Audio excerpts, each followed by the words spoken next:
Bonjour déjà à ceux qui se sont connectés. Bienvenue à ce webinaire de la direction de l'apprentissage et de l'orientation qui est consacré aujourd'hui à l'apprentissage. L'apprentissage dans le cadre de formations proposées en alternance, justement donc entre les entreprises et les centres de formation. Nous allons donc vous présenter l'apprentissage sur deux volets. Le premier, donc, l'apprentissage mode d'emploi en France. Et puis un deuxième volet sera consacré à ce qu'on appelle l'apprentissage transfrontalier, donc la possibilité de faire sa formation théorique en France ou en Allemagne et la partie pratique de son alternance dans une entreprise de l'autre côté de la frontière.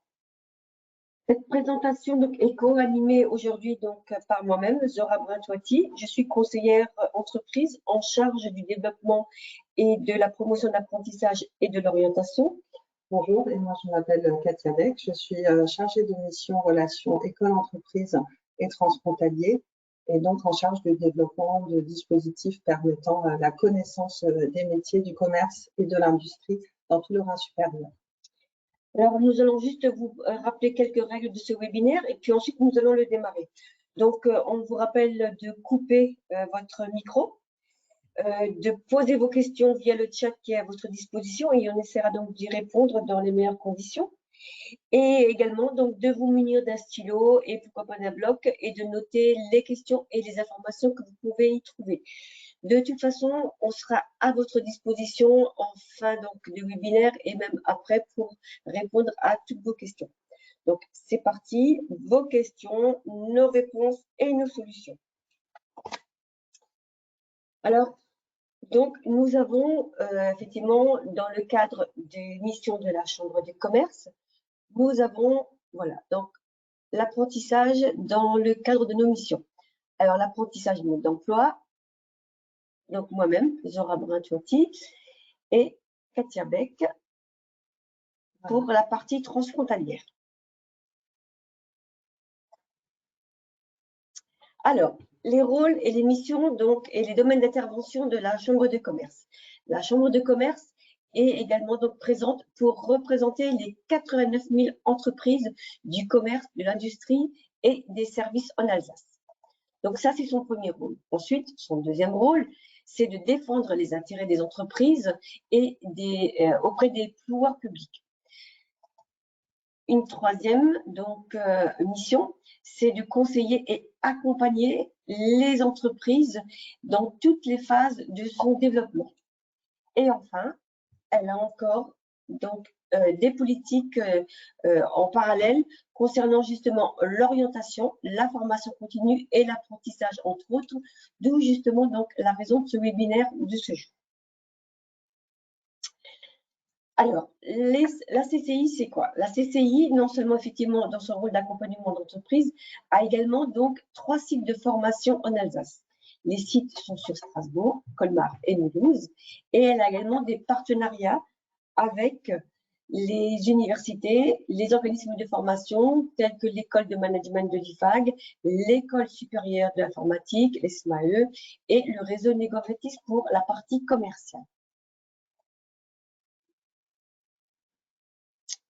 Alors, l'apprentissage en chiffres, qu'est-ce que ça représente?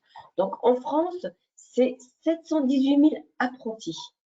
Sur le Grand Est, c'est 48 000, donc 112 apprentis. Donc, près de 50 000 apprentis sur l'ensemble du Grand Est. En Alsace, c'est près de 20 000. À savoir que le Grand Est se positionne quand même au 5e rang des 13 régions en France. En Allemagne, les chiffres sont plus élevés. C'est traditionnellement un pays où la formation dans le système dual et donc l'acquisition de compétences au travers de l'apprentissage est plus valorisée. Donc, on compte plus du double d'apprentis en Allemagne. On a 1,3 million d'apprentis qui sont formés chaque année. Et dans le Bade-Württemberg, donc la région qui nous fait face, dans la capitale et Stuttgart, c'est 185 000 apprentis formés. La part des contrats transfrontaliers est faible, mais néanmoins, c'est une belle possibilité que de connaître la culture entrepreneuriale de l'autre pays.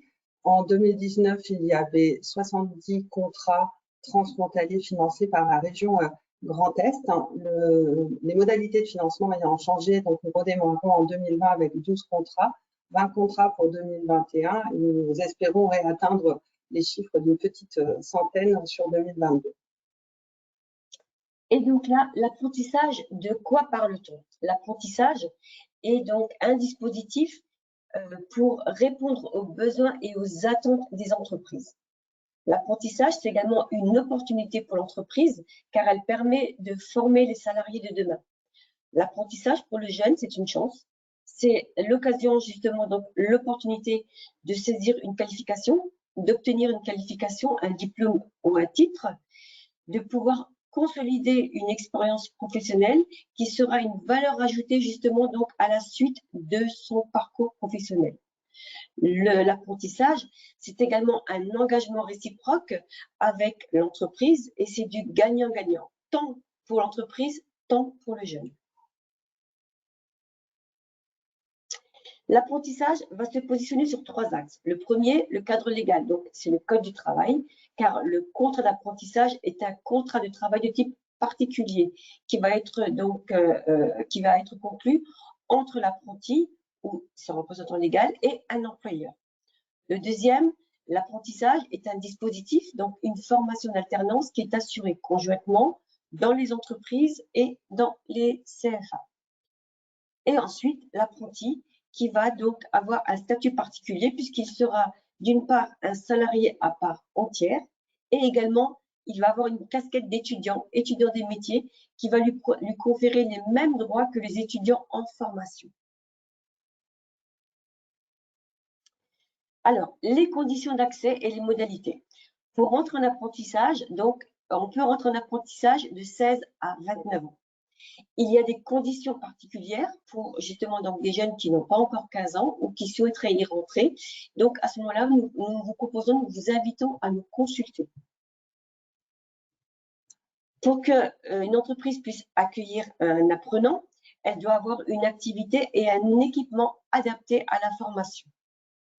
Le maître d'apprentissage ou le tuteur doit être habilité et il doit justement exercer pleinement sa mission pour pouvoir prétendre à entrer dans le cadre du dispositif. Le contrat d'apprentissage, voici comment il se présente. Donc, c'est un document formulaire CERFA avec des rubriques. Une rubrique qui sera consacrée à l'employeur, une rubrique pour l'apprenti, une rubrique justement pour désigner le maître d'apprentissage. La partie suivante va concerner le contrat avec justement donc toute la partie rémunération et la date du début du contrat. Une rubrique pour la formation et enfin la rubrique qui va permettre aux jeunes, justement donc majeurs peut-être, de signer son contrat ou en tout cas le représentant légal de signer le contrat d'apprentissage et bien sûr l'entreprise. Dans le cadre du dispositif de l'apprentissage, des aides sont donc dispensées et sont à disposition des entreprises. Il y a des aides financières qui sont spécifiques, qui sont donc établies chaque année. Et lors de la crise sanitaire, le gouvernement a mis en place des aides exceptionnelles. Pour faire court, donc à l'heure actuelle, les aides exceptionnelles sont en place jusqu'au 30 juin. Pour le recrutement d'un apprenti majeur, donc une aide sera de 8 000 € et pour un apprenti mineur, l'aide sera de 5 000 €. Si vous avez des questions par rapport à cette partie-là, n'hésitez pas à nous contacter et on vous y répondra après le webinaire. Nous avons également donc des accompagnements et des supports pour assurer pleinement et au mieux en tout cas, la formation. Nous proposons donc une formation de tuteur pour exercer cette mission. Nous avons également à disposition un guide qui regroupe donc tous les conseils et les éléments nécessaires pour la formation. Et vous pouvez également bénéficier de conseils d'experts pour vous accompagner tout au long de la formation. Nous avons également donc des conseils et des services pour l'accueil d'un apprenti. Par exemple, nous proposons en tant que chambre de commerce un service plus. Ce service plus est justement donc désigné pour vous permettre de vous libérer de la partie administrative.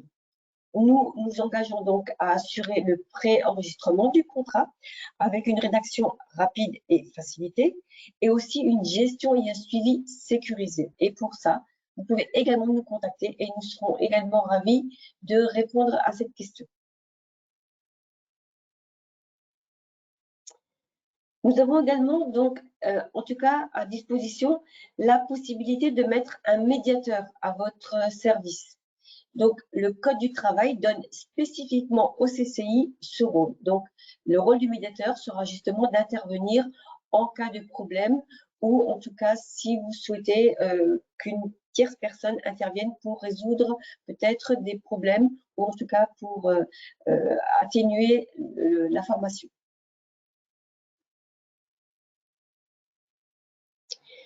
Nous avons également des actions, des outils, des dispositifs et des rendez-vous pour permettre donc aux jeunes et aux entreprises de connaître nos actions.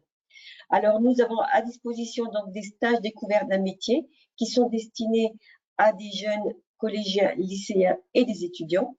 Donc, ce stage découverte métier est donc en place pour faire découvrir tous les métiers pendant les vacances scolaires. Et dans ce cadre-là, la Chambre de commerce prend en charge l'assurance, puisque c'est un stage qui est hors cadre scolaire. Nous avons également donc des dispositifs tels que des actions pour connaître au mieux les modalités et les conditions d'entrée en apprentissage. Nous avons également en direct ou en visioconférence des ateliers pour préparer son entretien, pour décrocher son apprentissage ou des plateformes dédiées aux offres d'apprentissage et de stage.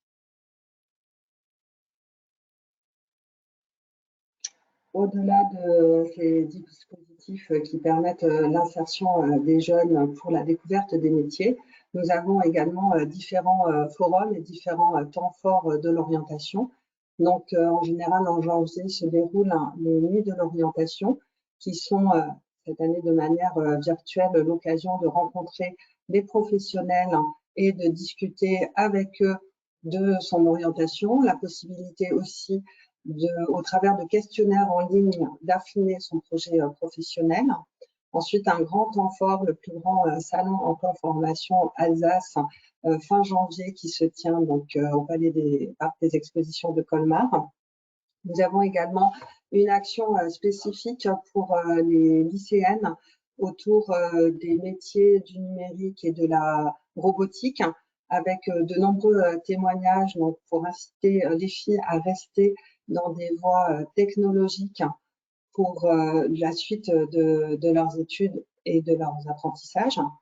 Et nous organisons également l'accompagnement de jeunes collégiens et lycéens alsaciens vers les salons professionnels du Bade-Württemberg.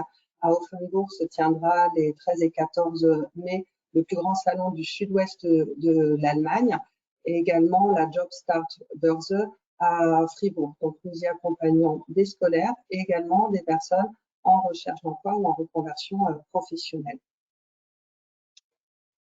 Cathy, tu peux juste nous rappeler les dates pour Fribourg? Alors, Fribourg, ça sera le 1er et le 2 juin, et donc Offenbourg, les 13 et 14 mai. Nous avons ensuite d'autres dispositifs en partenariat avec les entreprises. Donc, un Orient Game, qui est une manière ludique de découvrir les métiers des industries de process avec nos entreprises partenaires qui se déroulent en 3 phases.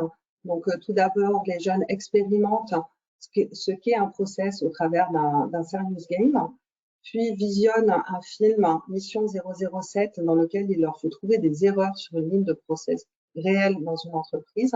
Puis nous organisons une rencontre avec l'entreprise en général par visioconférence. Nous avons également le dispositif les classes sortent en boîte, qui sont des accords de partenariat qui sont signés avec une quarantaine d'entreprises en Alsace qui sont prêtes à organiser des visites, accueillir des stagiaires, accompagner des classes dans la découverte des métiers, des classes et les enseignements également. Et un dispositif Orient Tandem qui permet de faire travailler ensemble des Français et des Allemands sur des sujets donnés par les entreprises. Tout ça dans le but de mieux comprendre l'organisation des entreprises et de les immerger dans les entreprises.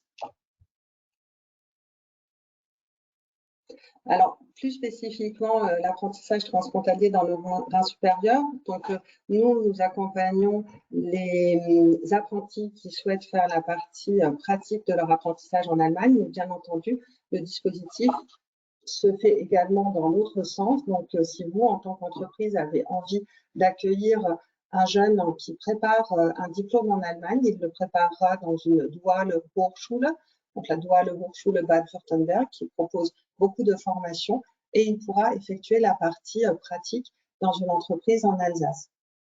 Si c'est un jeune scolarisé dans un CFA en Alsace, donc il doit, de la même manière que l'expliquait Zora, être âgé de 15 à 29 ans, avoir une autorisation de travail en Allemagne. Il peut préparer tous les diplômes du CAP au diplôme d'ingénieur, donc tous les diplômes infra et post-bac. Il signera un contrat d'apprentissage de droit allemand, donc la rémunération, le temps de travail hebdomadaire seront validés par l'entreprise en Allemagne et on remplira en parallèle le même CERFA pour qu'il y ait un enregistrement auprès d'un OPCO, un opérateur de compétences, et que cela valide aussi son inscription au CFA. Il a un statut de frontalier, donc avec une imposition fiscale en France et un versement de cotisation à la sécurité sociale allemande. Donc pour ça, le CFA doit être éligible aux critères de financement d'un opérateur de compétences et le dispositif ne s'applique en Allemagne que pour les entreprises de droit privé habilitées à former, puisque là aussi, on s'assure évidemment que l'entreprise ait bien toutes les compétences nécessaires pour accompagner le jeune dans la préparation de son diplôme. Donc, quelques habitudes qui sont différentes. En Allemagne, le temps de travail est de 40 heures par semaine. Donc, le travail hebdomadaire est fixé à 40 heures par semaine. Donc, c'est 20 heures de plus, rémunérées, bien entendu, à la fin du mois. Les entreprises proposent également des formations continues pour poursuivre ses études dans l'entreprise. Donc, en Allemagne, il est tout à fait courant d'entrer en apprentissage avec un CAP ou un bac pro et de poursuivre et de faire une licence ou un master. Et c'est une voie royale d'intégration dans les entreprises puisque quasiment la totalité des apprentis sont ensuite embauchés puisqu'ils ont été formés par l'entreprise. Donc, avec de sérieuses chances d'évolution dans cette entreprise. Donc, on remarque qu'en France, il y a une hausse significative du nombre de jeunes s'intéressant à l'apprentissage et on s'en réjouit. En Allemagne, l'alternance est très appréciée. Le taux de chômage des jeunes y est plus faible. Donc, beaucoup d'offres d'apprentissage restent sans réponse. Donc, l'accueil est effectivement très, très positif. Mais dans nos entreprises également, maintenant, avec le rebond économique, il y a en général, dans certains secteurs, même plus de places proposées que de jeunes qui sont intéressés par cette voie d'entrée en entreprise. C'est tout le but de ces séminaires et des différentes interventions que nous proposons, on va dire, dès le plus jeune âge. Alors, pour faire un apprentissage transfrontalier, on demande un niveau d'allemand dans le cadre européen de référence, il s'agit du niveau B1. Les us et les coutumes dans les entreprises allemandes sont un peu différents, mais je pense que tout le monde s'accorde à dire que la ponctualité, la rigueur, l'anticipation sont de bonne qualité, de bonnes compétences pour un apprenti, quelle que soit l'entreprise dans laquelle il fait son alternance. Ça oblige les jeunes à être mobiles, à traverser une frontière. C'est toujours le CFA qui détermine le rythme de l'alternance. C'est difficile de comparer les diplômes. Maintenant, on sait que les formations professionnelles, qu'elles soient dispensées d'un côté ou de l'autre de la frontière, sont reconnues par les entreprises. Et on peut toujours obtenir le titre du pays dans lequel on est en entreprise en poursuivant, en prolongeant sa formation. Donc, nous, ce que nous faisons, ce sont cette partie renseignements sur les modalités de l'apprentissage transfrontalier. C'est l'information aussi des employeurs par rapport au dossier d'apprentissage, un appui lors de la conclusion du contrat et puis la possibilité pour les jeunes d'obtenir une bourse de l'Office franco-allemand de la jeunesse de 100 € par mois. Donc, vous pouvez nous retrouver. Voilà, donc effectivement, donc n'hésitez pas à nous retrouver sur donc les liens et les adresses que nous présentons donc sur ce slide. Nous sommes bien sûr à votre disposition maintenant pour échanger. Si vous avez des questions complémentaires, donc n'hésitez pas, donc on est entièrement donc disponible. Pour information, donc nous avons également donc des contacts ici que vous pouvez justement donc avec lesquels pardon vous pouvez prendre contact, ne serait-ce que sur la partie transfrontalière avec Katia Beck. Concernant tout ce qui va relever de la réglementation et des modalités du dispositif, donc c'est avec moi-même. Concernant la partie justement donc information complémentaire, médiation ou autres problèmes, donc vous avez, ou en tout cas autres questions, vous avez la possibilité de contacter pour le Bas-Rhin Pascal Dehaye et pour le Haut-Rhin Anan Larit. Pour information également complémentaire, sachez que le calendrier de l'apprentissage donc démarre bientôt. Hein. Donc, en général, les jeunes, nous les invitons donc à se mobiliser déjà à partir de janvier. Janvier jusqu'à juillet, maximum août, pour trouver donc un patron. Donc, je pense qu'à l'heure actuelle, vous devez peut-être être sollicité pour certains d'entre vous. Donc, ce n'est pas, comment dire, anormal hein, de vous voir peut-être sollicité par des jeunes, puisque le calendrier de l'apprentissage du dispositif démarre donc relativement tôt. Et par contre, avec justement les possibilités, on peut également donc démarrer après les entrées en formation. Donc, ne soyez pas surpris si effectivement, dans le cadre de votre activité, un jeune encore vous sollicite. Il y a également en place à l'heure actuelle des entrées décalées qui permettent justement à d'autres jeunes de rentrer aussi en apprentissage à tout moment de l'année. Donc, c'est spécifique selon justement les formations et les centres de formation qui lui proposent. Sachez qu'effectivement, l'apprentissage est ouvert, hein, donc effectivement, à partir d'un niveau donc, de CAP, mais qui peut être poursuivi selon les formations par un bac pro, un BTS, voire éventuellement une licence ou un diplôme d'ingénieur. Donc, il y a des passerelles qui permettent à des jeunes d'entrer en apprentissage, soit effectivement à partir du collège ou d'un lycée, voire l'université, et l'inverse aussi, mais en fonction également du niveau visé. Concernant les primes d'apprentissage, alors je pense que là, vous avez peut-être des questions complémentaires à nous poser ou éventuellement sur les conditions particulières d'entrée en apprentissage. Sinon, je peux éventuellement vous en indiquer quelques-unes. Donc, les conditions particulières concernant l'apprentissage, il peut être abaissé à 15 ans, donc selon certaines conditions. Si le jeune a finalisé sa troisième, on peut, comment dire, ne pas avoir de limite d'âge lorsqu'une personne ou un candidat bénéficie d'une RQTH, donc une reconnaissance de travailleur handicapé, ou éventuellement lorsque le candidat a un statut de sportif de haut niveau. Il n'y a pas de limite d'âge. Donc, effectivement, vous pouvez également être sollicité dans ce cadre-là. Concernant les modalités du dispositif, donc, vous pouvez être amené aussi à accueillir un apprenti pendant une période d'essai qui sera définie de 45 jours et qui va permettre justement aux jeunes et à l'entreprise de s'évaluer et de voir éventuellement si les profils correspondent ou si le profil du candidat est adapté à l'activité de l'entreprise. Donc, comme nous l'avons dit en début de présentation, l'apprenti est un salarié à part entière. Il bénéficie des mêmes droits, mais également a les mêmes obligations que les autres salariés. Donc, en cas d'absence, il prévient. Il a donc l'obligation de présenter un justificatif, donc un arrêt de travail. Il a également, donc, en termes de droit, la possibilité de bénéficier de tickets restaurants si c'est en vigueur de l'entreprise. Il peut également bénéficier d'un 13e mois ou de RTT si c'est le cas dans l'entreprise. Il bénéficie également d'une retraite, donc d'une couverture sociale pour sa retraite, ses congés maladie et autres.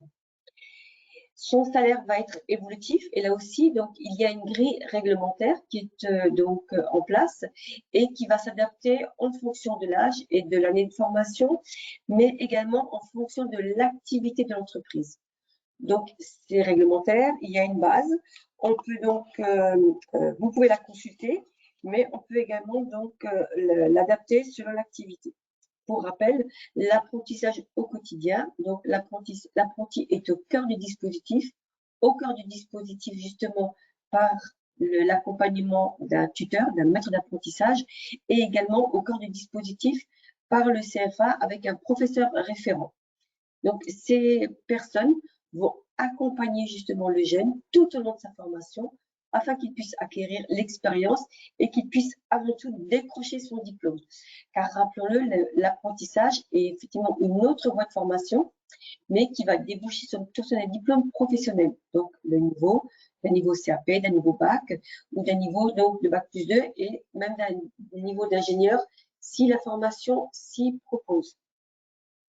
La finalité du dispositif de l'apprentissage, c'est d'obtenir un diplôme, comme on vient de le dire, mais également de pouvoir consolider une expérience professionnelle. Donc, c'est très important de garder en tête qu'effectivement, un jeune qui va arriver dans l'entreprise va peut-être rejoindre vos collaborateurs, va peut-être rejoindre les effectifs de l'entreprise, mais avant tout, on doit le former afin qu'il puisse obtenir son diplôme et justement donc pouvoir s'adapter à l'activité de l'entreprise.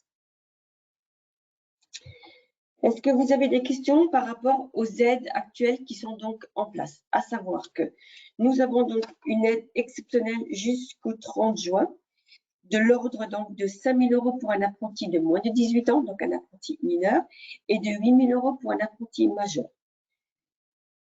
Nous sommes également dans l'attente, à savoir si cette aide ou ces aides seront donc prolongées ou confirmées.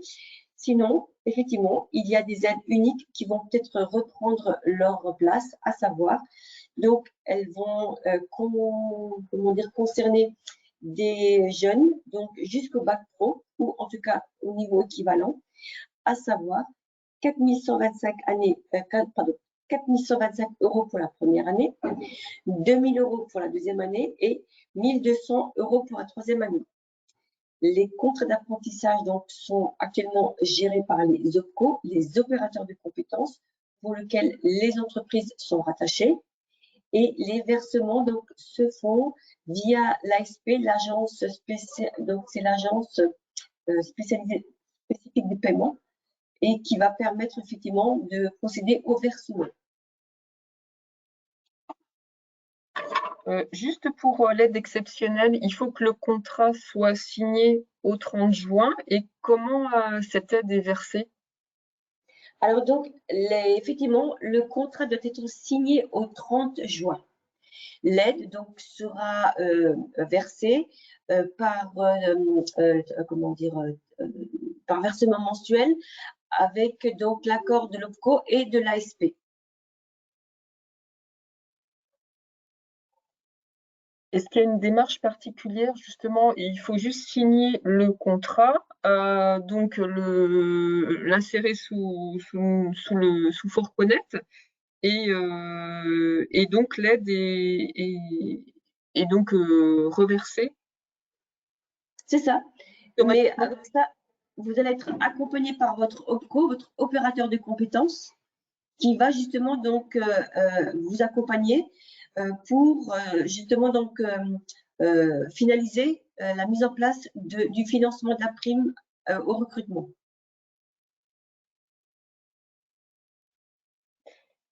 D'accord. Est-ce qu'il y a des conditions particulières justement pour avoir ces aides au niveau du jeune ou de l'entreprise? C'est-à-dire en parlant d'aide particulière? Bah justement, c'est l'aide exceptionnelle, à part le fait que le jeune soit mineur ou majeur, est-ce qu'il y a justement des conditions au niveau du diplôme ou autre? Ou c'est pour tous les diplômes préparés? Non, voilà, c'est pour tous les statuts donc, de contrat d'apprentissage qui vont être signés.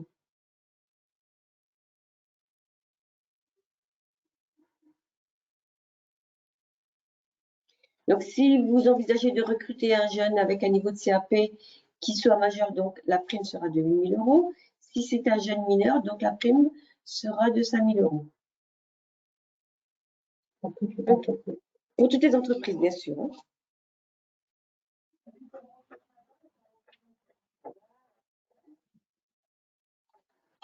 Et justement, donc, dans le cadre des aides financières, il y a également des aides qui sont également attribuées aux apprentis. Donc, par exemple, une aide de 500 euros pour la mobilité. Par contre, cette aide, elle est, elle est justement donc, en direction des jeunes apprentis majeurs qui engagent donc un contrat d'apprentissage et qui sont en train de passer leur permis de conduire. Donc, ils pourront bénéficier d'une prime de 500 euros. Il y a également des aides financières concernant les allocations personnalisées pour le logement, si un jeune doit se loger, les abonnements au transport public ou éventuellement les cartes d'étudiants, ou en tout cas dans ce cadre-là.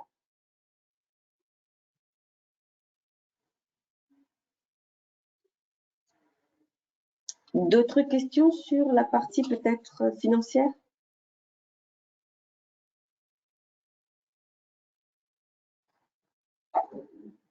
Des compléments, je vois que notre collègue Pascal est aussi connecté, donc n'hésite pas, Pascal, s'il y a des choses importantes qui te paraissent avoir peut-être été oubliées ou pas assez abordées. Oui, oui, bonjour. Je pense que vous m'entendez. Là, j'ai connecté j'ai ouvert mon micro, oui. Oui, donc bon, il y a non concernant les aides, effectivement, le simple fait de déposer son contrat auprès de l'OPCO fait qu'il y a un process qui s'enclenche entre l'ASP effectivement et l'OPCO pour le versement de cette aide qui sera mensualisée et qui s'interrompra à partir du moment où le contrat, par exemple, est rompu. Si le contrat est rompu, bien évidemment, il n'y a plus d'aide de verser. Hein. Mais effectivement, c'est 8 000 euros maximum jusqu'au bout du contrat. Si c'est pour une licence et puis que, ma foi, le contrat dure un an, eh bien, le versement se fait sur une durée d'une année. J'avais juste relevé une chose concernant l'âge. Donc effectivement, je voudrais juste appuyer quelque chose d'important. Le contrat d'apprentissage est ouvert donc pour les personnes âgées de 16 à 29 ans, mais 29 ans révolus, hein, c'est-à-dire 30 ans moins un jour. Hein. J'ai eu un cas à traiter, notamment pour une jeune femme, effectivement, qui, voilà, in extremis, s'est inscrite dans le cadre d'un projet de formation où par la suite elle voulait s'inscrire d'ailleurs à son compte. Là aussi, il y a des aspects, il y a des spécificités qui permettent aussi. Bon, enfin, je veux pas non plus alourdir un petit peu le sujet, mais c'est bien 29 ans révolus. Hein. Cette notion-là me paraît importante. Oui, tant que la personne a 29 ans, en fait. Voilà. Comme nous l'avons évoqué, pour toute question complémentaire, de toute façon, nous sommes à votre disposition, donc n'hésitez pas à nous solliciter et pourquoi pas donc à voir en détail effectivement certaines spécificités. Tu voulais ajouter quelque chose, Pascal? Alors bon, oui, effectivement, tout à l'heure, donc tu nous as présenté en tant que effectivement, médiateur. On intervient effectivement pour les médiations. Là aussi, alors même si ce n'est pas vraiment la thématique et ça fera l'objet d'un autre webinaire, les médiateurs consulaires, il faut le savoir, sont les seuls habilités par la loi pour être saisis dans le cadre d'une démission de l'apprenti. Je viens d'avoir au téléphone là à l'instant une jeune fille qui a adressé un courrier de démission à son entreprise. L'employeur a refusé. Ben effectivement, il faut qu'elle refuse parce que l'apprenti n'a pas saisi au préalable le médiateur consulaire. On entend souvent parler aussi de médiateurs maintenant dans certains CFA. Hein, donc, ce ne sont pas les médiateurs consulaires. Hein. Le texte de loi est très très clair là-dessus. Il y a une procédure d'ailleurs que je ne vais pas développer ici, mais c'est important de le souligner hein, parce que la rupture du contrat peut ne pas être comment dire valide sur le plan légal hein, et l'employeur peut la contester. Hein. Tu peux peut-être nous donner la date si tu la connais déjà du webinaire? Alors, la date du webinaire, j'avoue que je D'accord, n'ai pas là sous les yeux. À Voilà. regarder le programme. Merci beaucoup, Pascal. Il y en a un prochain, là, me semble-t-il, au mois d'avril, et puis un autre au mois de mai. Hein, mais donc, de toute façon, les informations seront remises, je pense, en temps voulu. J'avoue que je n'ai pas les éléments sous la main. Pas de souci. Voilà. Donc, c'est tout ce que j'avais à rajouter en ce qui me concerne. Merci beaucoup. Merci, Pascal. Merci à vous. Je recoupe mon micro. D'autres questions?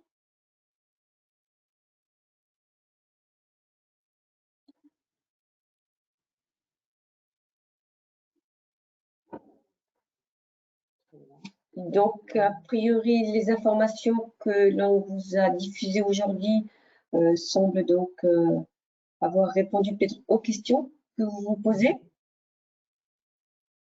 Sinon, n'hésitez pas, nous avons encore quelques instants à vous consacrer.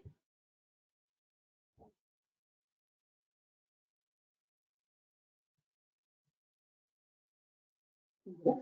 Mais écoutez, on va juste donc vous remettre la page de nos contacts. Donc, vous avez effectivement donc les coordonnées des personnes sur lesquelles vous pouvez vous appuyer concernant toutes les questions relatives au dispositif de l'apprentissage. Et si vous souhaitez des compléments d'information, donc n'hésitez pas à nous solliciter par ailleurs. Et nous sommes donc à votre disposition pour toute information complémentaire. On vous remercie en tout cas pour votre participation, votre attention. Je vous le rappelle, donc n'hésitez pas à prendre contact avec nos conseillers et on se fera un plaisir de vous accompagner au mieux dans le cadre donc du dispositif de l'apprentissage. Merci beaucoup pour votre attention.